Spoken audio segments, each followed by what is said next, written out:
Hey guys, मैं हूं आशीष और स्वागत है आप सभी का स्कैल्पर इनसाइड की एक और नई वीडियो में। गाइस, कल हमने क्या बातें की थी यहाँ पर कि ये हमारा एक ट्रेंड लाइन यहाँ पर कुछ इस तरीके से बन रहा था और मैंने कहा था कि अगर मार्केट यहाँ पर गैप अप ओपन हो जाती है और यहाँ से अगर ऊपर निकलने की कोशिश करती है तो ये जो लेवल है इसे ब्रेक होने देंगे, फिर हम यहाँ पर कॉल के साइड जा सकते हैं। इसके ऊपर हम कॉल लेंगे और ये हमारा यहाँ तक का टारगेट होगा। ठीक है, अच्छा अगर मान लेते हैं कि मार्केट गैप अप ओपन होने के बाद नीचे आती है, यहाँ से एक डिप लेकर ऊपर जाती है, तो उस कंडीशन में ये लेवल के ब्रेक होने का हम वेट करेंगे और उसके बाद हम मार्केट में यहाँ पर कॉल के साइड जा सकते हैं। ये हमारा फर्स्ट टारगेट होगा यहाँ कहीं तक का और सेकंड टारगेट हमारा इस लेवल तक का होगा। अब अगर हम मार्केट में देखें तो मार्केट ने यहाँ कहीं पर ओपनिंग दी, ना ही मार्केट इस लेवल से ऊपर निकली, इस लेवल से तो ऊपर निकली नहीं मार्केट, और ना ही मार्केट नीचे आई, ना ही मार्केट ने यहाँ से डिप लिया। इसका मतलब जब मार्केट यहाँ पर गैप अप ओपन हो रही है तो हमने कल जो भी एनालिसिस करा हुआ था यहाँ पर वो दोनों कंडीशंस यहाँ पर फुलफिल नहीं हो रहे थे। हम ट्रेड कब करेंगे? जब हमारा जो लेवल है, मान लो कि हमने ये कुछ लेवल डिसाइड किया हुआ है कि मार्केट यहाँ पर आएगी, इसके ऊपर निकलेगी तो कॉल लेंगे, लेकिन ये तो हुआ ही नहीं मार्केट में। तो ये जो हमारा कंडीशंस था वो कंडीशंस यहाँ पर फुलफिल हुए ही नहीं, तो इस कंडीशन में हम क्या करेंगे? ट्रेड नहीं करेंगे। अच्छा, पहली बात। दूसरी बात, जब मार्केट लाइव चलते रहती है तो आपके मन में बहुत सारी बातें घूमती रहती हैं कि क्या, चलो मान लेता हूँ कि एक एनालिसिस हमने किया, वो यहाँ पर मान लेता हूँ मार्केट ने उसे फॉलो नहीं किया, तो क्या हम दूसरी एनालिसिस क्रिएट कर ले तुरंत से तुरंत, है ना? मार्केट तो चल ही रही है, मार्केट क्लोज कहाँ हुई है? मान लो कि 9:15 बजे मार्केट खुली, मार्केट ना ही इसके ऊपर निकली, ना ही मार्केट ने सपोर्ट लिया, मार्केट साइडवेज मूव करने लगी। तो अब इस दौरान क्या हम यहाँ पर दूसरी एनालिसिस कर सकते हैं? क्या हम यहाँ पर अपना जो अब हमने जो कल एनालिसिस किया हुआ था, क्या हम उसे यहाँ पर चेंज कर सकते हैं? मैं बोलूँगा नहीं। मैंने आपको पहले की वीडियोस में ये बताई हुई है कि जितने शांत मन से, जितने शांत तरीके से आप अभी एनालिसिस कर सकते हो मार्केट के बंद होने के बाद, जब मार्केट नहीं चल रही होती है उस टाइम आप एक फ्रेश एनालिसिस कर सकते हो। वहीं जब मार्केट एक चालू रहती है, जब मार्केट चलती रहती है, तो उस दौरान क्या होता है? आपके पैसे मार्केट में फंसे रहते हैं, तो उस दौरान आपकी जो एनालिसिस होती है वो थोड़ी सी आप बोल सकते हो उस एनालिसिस से आपको प्रॉफिट नहीं मिलने वाला। मेनली क्या होता है? उस प्रॉफिट से आपको वहाँ पर लॉस मिलता है ना? क्या देखते हो आप उस टाइम पर आप एनालिसिस कैसे करते हो कि मार्केट यहाँ पर एक साइडवेज रेंज में है, तो क्या देखते हो कि मार्केट सपोर्ट लेके ऊपर निकल रही, अच्छा ऊपर निकलेगी तो कॉल ले लेते हैं। ठीक है, अच्छा अगर मान लेते हैं कि मार्केट इस लाइन को ब्रेक करके नीचे आ रही है, अच्छा मार्केट इस चैनल पे चल रही थी, अब हो सकता है कि मार्केट यहाँ से नीचे आएगी तो अब नीचे ही गिरेगी, तो पुट ले लेते हैं, है ना? और अगर मान लो कि मार्केट ब्रेक करेगी तो आप 2-3 कैंडल का तो वेट करोगे कि मार्केट एटलीस्ट 1-2 कैंडल यहाँ पर रेड कैंडल फॉर्म करे, उसके बाद आप यहाँ पर पुट लोगे। तो उस दौरान अगर हम देखें तो मार्केट यहाँ पर अपना एक चैनल क्रिएट कर रही है, मार्केट ने यहाँ पर इस लाइन के नीचे यहाँ पर ब्रेकडाउन दिया। अगर मैं चार्ट को थोड़ा बड़ा करूँ तो आपको यहाँ पर क्लियरली सब कुछ दिखेगा। देखो यहाँ पर मार्केट में हमें एक चैनल बनता हुआ दिख रहा है कुछ इस तरीके से, और क्या हुआ? जब मार्केट ने इसे नीचे का साइड ब्रेक किया तो बहुत लोग यहाँ पर पुट के लिए गए हुए होंगे। क्या हुआ फिर? मार्केट नीचे आई क्या? नहीं, मार्केट निकल गई ऊपर, और ऊपर क्या होगा आपका? यहाँ कहीं पर स्टॉप लॉस होगा, जाहिर सी बात है, क्योंकि आपने पुट लिया हुआ है तो आपका टारगेट यहाँ नीचे कहीं पर होगा और स्टॉप लॉस यहाँ कहीं पर ऊपर होगा। तो इस दौरान क्या हुआ? आपको यहाँ पर लॉस हुआ, और लॉस कब हुआ? जब आपने एनालिसिस करी हुई है मार्केट के दौरान। फिर क्या हुआ? मार्केट यहाँ से निकल गई ऊपर। अब आप देखो तो मार्केट फिर से इस लेवल के नीचे आई है। अब मन में क्या आता है ना कि हो सकता है कि मार्केट एक बारी नीचे ना आए, तो हो सकता है मार्केट ने यहाँ से पुल बैक दिखाया हो, अब मार्केट नीचे फॉल हो रही है, अब तो गिरेगी ही, चलो मैं कंफर्मेशन के लिए एक कैंडल बनने का वेट कर लेता हूँ, है ना? उसके बाद क्या हुआ? मार्केट यहां पर इसे ब्रेक करी, आप एक बड़ा सा कैंडल यहां पर एक बियरिश इनगल्फिंग कैंडल बनने का वेट करे, मार्केट ने ये बनाई भी और मार्केट नीचे के साइड आई भी, मार्केट ने यहां तक का मूव दिखाया। अब आप देख रहे होंगे कि कहीं ना कहीं पूरे चार्ट में आपको सबसे बड़ी कैंडल यहीं पर दिख रही होगी, ये बियरिश इनगल्फिंग कैंडल। अब तो आपको पूरा श्योरिटी मिल चुका होगा कि मार्केट नीचे आएगी, आप यहां पर पुट के साइड गए होंगे और कहीं ना कहीं आपने स्टॉप लॉस यहां कहीं पर लगाया हुआ होगा, और मार्केट क्या करी फिर? मार्केट क्या नीचे आई है? नहीं, मार्केट धीरे धीरे धीरे धीरे ऊपर के साइड चली गई है। तो जब तक मार्केट आपकी हिम्मत नहीं तोड़ती तब तक मार्केट आपके डायरेक्शन में नहीं जाती। क्या है ना? मार्केट क्या करती है? आपके कॉन्फिडेंस के साथ मार्केट खेलती है, आपके इमोशंस के साथ मार्केट खेलती है। तो इन चीज़ों को आपको कंट्रोल करना सीखना होगा मार्केट में कामकाज करने से पहले। अब अगर हम देख ले कि कल के लिए हमारा क्या एनालिसिस रहेगा, तो क्लियरली देखने को मिल रहा है कि मार्केट कंटिन्यूअसली एक चैनल पे चल रही है। वो चैनल आप बोल सकते हो ये चैनल है। मार्केट ने कई बारी इसके नीचे जाने की कोशिश करी, कई बारी इसके ऊपर निकलने की कोशिश करी, लेकिन वापस से मार्केट इसी चैनल में आ रही है। यहाँ पर मार्केट ने ब्रेकडाउन दिया था, यहाँ पर दिया था, यहाँ पर ब्रेकआउट मिला, यहाँ पर ब्रेकआउट मिला, लेकिन ना तो मार्केट ऊपर निकल पा रही, ना तो मार्केट नीचे आ पा रही। तो उस सिचुएशन के हिसाब से हम कह सकते हैं कि ये हमारा एक अच्छा खासा सपोर्ट लाइन यहाँ पर बन रहा है और यहाँ पर हमारा एक अच्छा खासा रेजिस्टेंस लाइन कुछ इस तरीके से यहाँ पर बनता हुआ आ रहा है।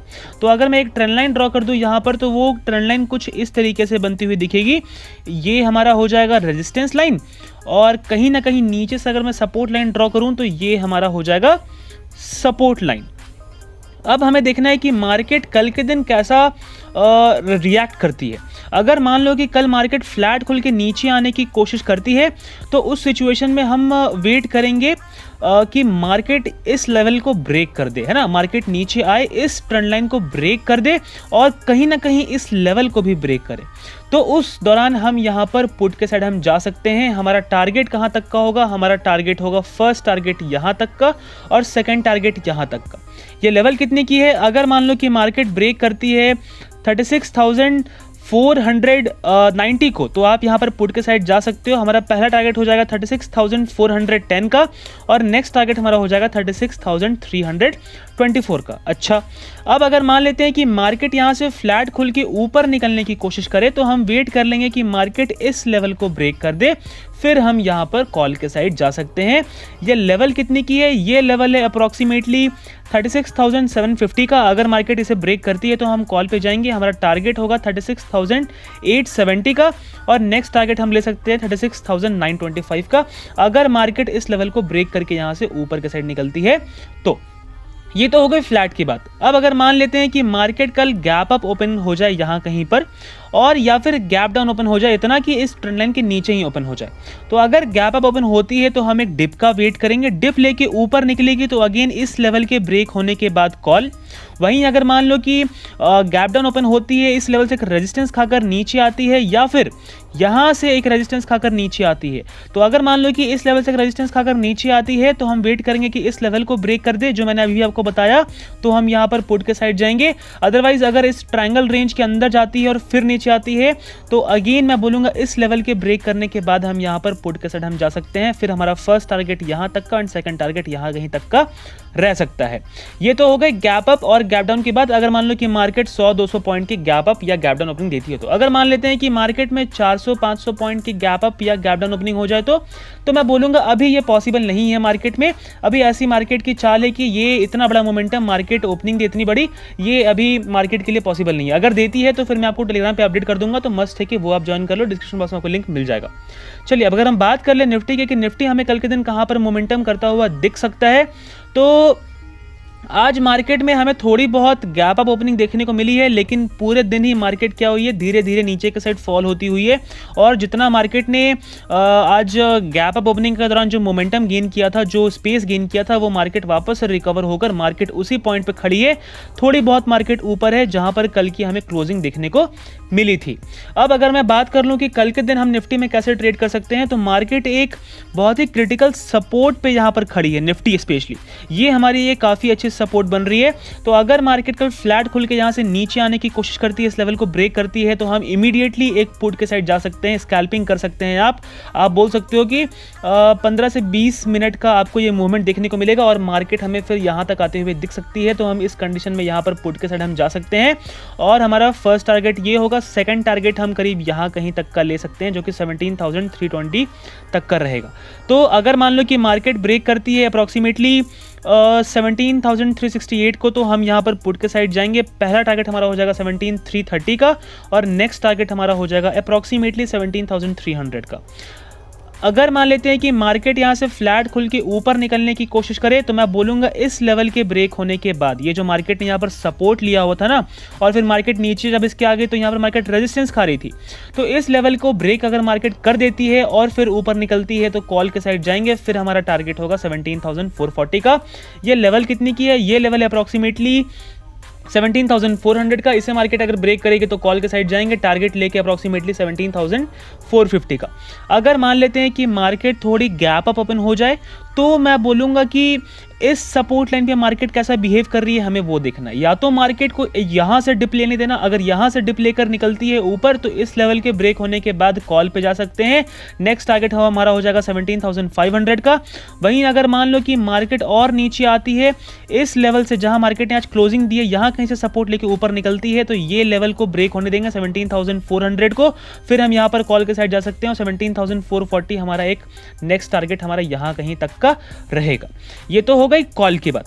अच्छा, अगर मान लेते हैं कि नीचे आई, अगर मान लें कि मार्केट गैप डाउन खुल जाती है तो इस लेवल से एक रेजिस्टेंस खाने का वेट करेंगे। यहां से एक रेजिस्टेंस खाकर नीचे आ जाएगी तो हम इमीडिएटली एक पुट के साइड जा सकते हैं। अब जनरली हमें यह पता नहीं चलता कि मार्केट किसी भी लाइन के पास पहुंचती है तो मार्केट इसे ब्रेक करके ऊपर निकलेगी या नीचे आएगी।